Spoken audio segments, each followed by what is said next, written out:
il dio che ogni anno moriva e rinasceva come la vegetazione, è rappresentato dalla maschera zoomorfa de Surzu, che indossa un'intera pelle di capro nero con la testa attaccata.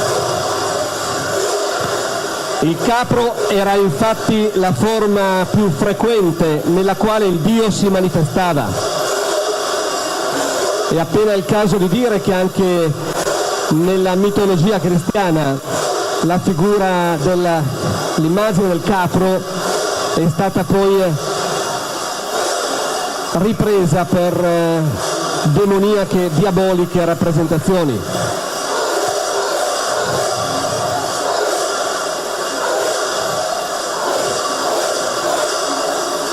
La passione di Dioniso, che in tempi lontani era una cerimonia sacra, nel periodo cristiano venne declassata a semplice maschera carnevalesca. E in questa forma è giunta fino a noi oggi.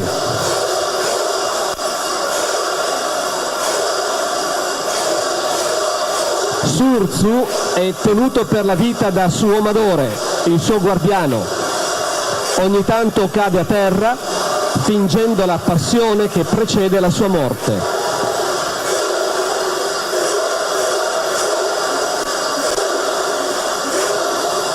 Le maschere dei Mamuzzones rappresentano invece i seguaci di Dioniso.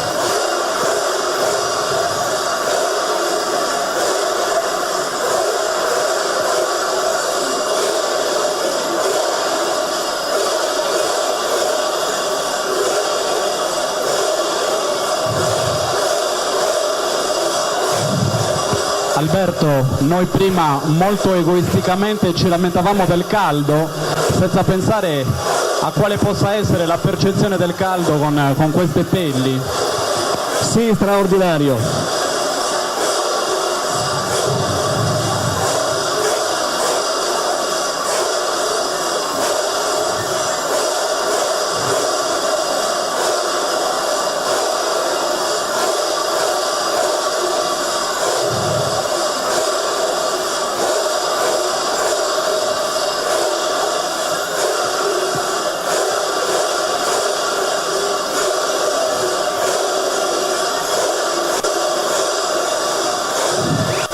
È facile intuire perché Dioniso fosse anche il dio dell'estasi.